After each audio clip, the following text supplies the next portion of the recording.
ओम शांति।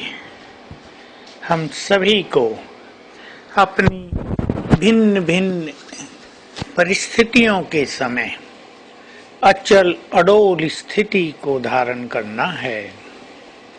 ये हमारा एक सुंदर लक्ष्य है। इसके लिए हमें चाहिए ज्ञान का बल और योग का बल। आत्मा जितनी शक्तिशाली बनेगी योग बल से, हम परिस्थितियों को, समस्याओं को सहज भाव से लेंगे। हमें बहुत अच्छा अपने में कॉन्फिडेंस रहेगा कि ये बातें आई हैं, चली जाएंगी, हम उन्हें सीरियसली लेंगे ही नहीं। और ये परिस्थितियां ऐसा अनुभव कराएंगी कि इनसे हमारा विवेक और जागृत होता है, रिफाइन होता है, हमारे अनुभव बढ़ते हैं। इसलिए जीवन में ऐसा न हो कि समस्या और परिस्थिति जैसे हमको बेहोश कर दें, हम पे दबाव बना लें, हमारी खुशी को छीन ले जाएं, हमारे ईश्वरीय नशे को लोप कर दें। और इसके लिए चाहिए ज्ञान चिंतन। इसलिए जो आत्माएं रोज मुरली का रस लेती हैं और मुरली के सुंदर सुंदर पॉइंट्स को अपने जीवन में लाने की प्रैक्टिस करती हैं, उनका चिंतन करती हैं, वो अचल अडोल हो जाती हैं। ज्ञान चिंतन से ज्ञान एक शक्ति के रूप में हमारे विवेक में समा जाता है। अगर ज्ञान का चिंतन नहीं होता तो ज्ञान विस्मृत होता रहता है, ज्ञान को हम जीवन में अप्लाई भी नहीं कर पाते हैं। लेकिन जितना जितना हमारा ज्ञान का चिंतन चलता है, मूल्यों से हम सुंदर बातें नोट करके अपनी प्रैक्टिस में लाते हैं, उतनी उतनी हमारी जीवन की यात्रा सरल हो जाती है। हमें ज्ञान का बल प्राप्त होने लगता है और ज्ञान के इस सब्जेक्ट में हमें बहुत मार्क्स मिलने लगते हैं। तो हम सारा दिन बहुत अच्छी इस गुड फीलिंग में रहेंगे।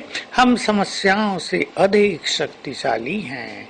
हमारे साथ तो स्वयं भगवान है। समस्याएं तो आई गई हैं, आज हैं, कल नहीं होंगी। और जो व्यक्ति भी संसार में आज तक महान बने हैं, उन्हें अनेक बाधाओं को तो पार करना ही पड़ता है। देखिए, जब कोई व्यक्ति एक नए मार्ग पर कदम रखता है, उसे सहन करना पड़ता है, सुनना पड़ता है।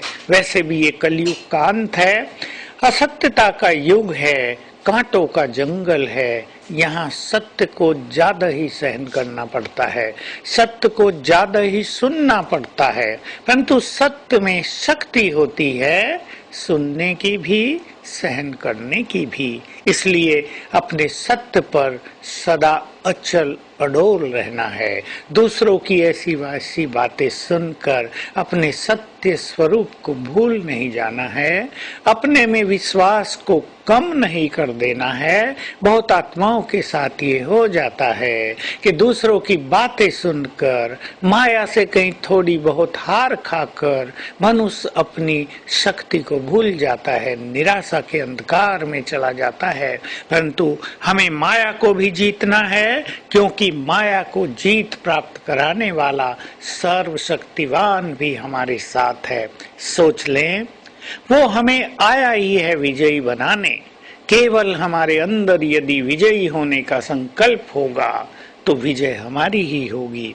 जब भगवान स्वयं इस धरा पर आत्माओं को पावन बनाने आया हो, तो बस केवल इतनी सी बात है कि स्वयं में पावन बनने की इच्छा हो, उसके हम पॉइंट्स ढूंढ लें, मार्ग ढूंढ लें, तो हमारी विजय भी होगी, हम पावन भी बनेंगे और हमारा सेल्फ कॉन्फिडेंस भी बहुत अधिक बढ़ता जाएगा।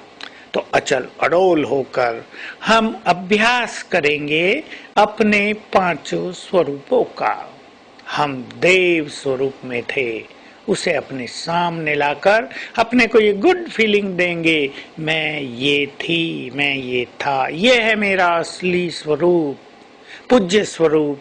हमारे जिस स्वरूप की मंदिरों में पूजा हो रही है उस स्वरूप को सामने लाएंगे। और आज मैं आपको याद दिलाऊं, हम अपने विष्णु स्वरूप को सामने लाएंगे। विष्णु जी शेष सैया पर विराजमान हैं। सांपों ने सैया बना दी है, छत्र छाया बना दी है, अचल अडोल स्थिति है, सागर में तूफान है, लहरें हैं, लेकिन विष्णु जी मग्न अचल अडोल स्थित हैं अपनी शेष सैया पर। तो ये हम सब की यादगार है। इसको आज सामने रखते हुए अपने पूज्य स्वरूप को याद करेंगे, अपने फरिश्ते स्वरूप को, ब्राह्मण स्वरूप को, पांचों स्वरूपों को एक बार घंटे में अवश्य याद करेंगे। सवेरे